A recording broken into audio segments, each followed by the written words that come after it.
5'7", 5'8" on a good day. I'm 25. I'm looking for love. I'm the bassist and singer in Ellen Moss. Very fun. I play in another band in Newcastle called Odo's Gaze as well that I play the bass for. But yeah, that's me. Have you been playing bass for long? Yeah, I guess so. Bass. Do you have any early memories of it? Yeah, so like I think I've said this before in like an interview or something, but like I kind of like started playing the bass properly when I was about 16, 17, so I'm 25 now, so about 7-8 years. Yeah.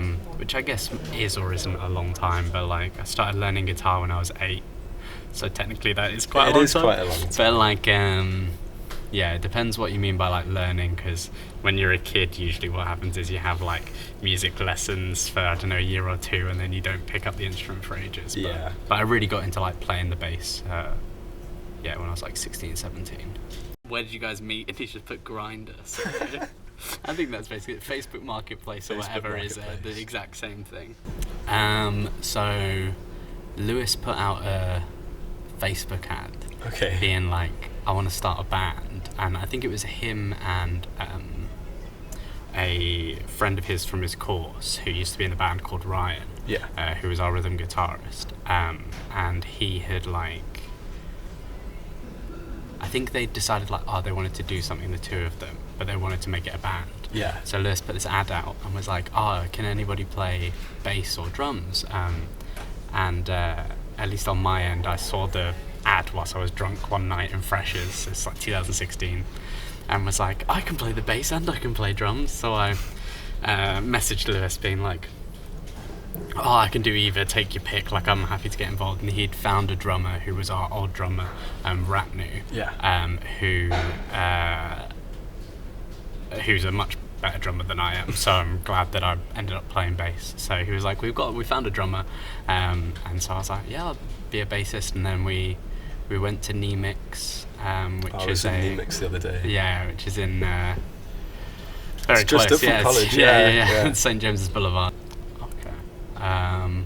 So I got Lewis's answers, so I think I'll go with. Perfect. I'm going to go with his answer, and then I'll give my perspective, because I haven't written anything down, so I don't want to like repeat stuff. No, but Lewis has said, it's Lewis from Ellen Moss, guitarist, 26-year-old male. I think he's like, for love too? Possibly. I think he's like 6 foot. I don't know. So how would you describe it? What sort of music do you play? So a bit of everything.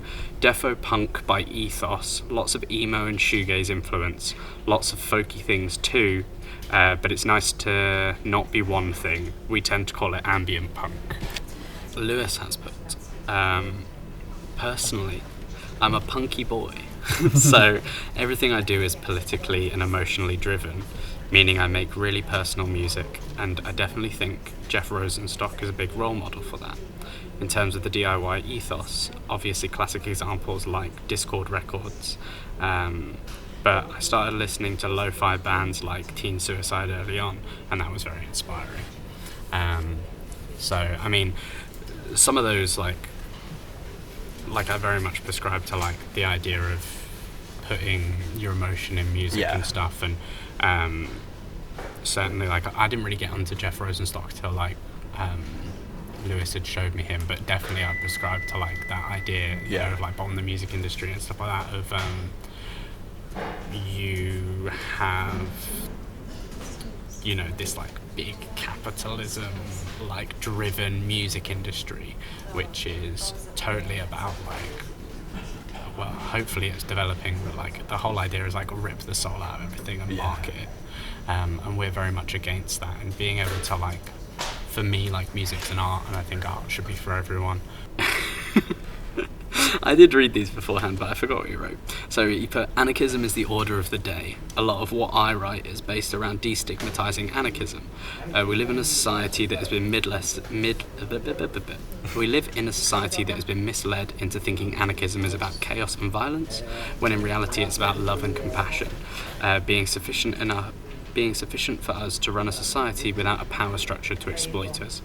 I also spend a lot of time painting a picture of what it means to live as an empathetic, emotional person in this neo-feudalism, end-stage capitalistic hellscape, sorry. And the hopelessness slash helplessness that comes with it. It, like, fucking sucks that, like, we have to, like, money drives us. Like, we don't live in a society where, like, if you're passionate about something, unless it makes money, it has to die. Yes. Nobody should really be profiting from a basic human right. If you want to do something for the fun of it, that's not a thing. Like, if you want to do something for the fun of it, that's fine, but you have to spend the money. You have to be the one, like, who is buying into that. And how do you spend the money?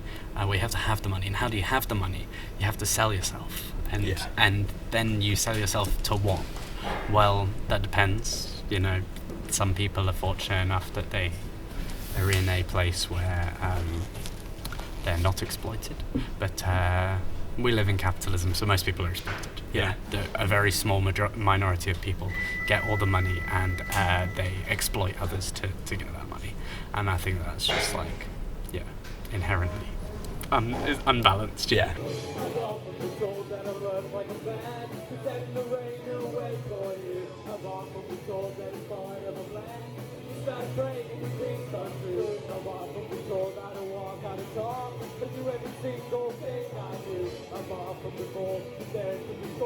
Because you are not what they're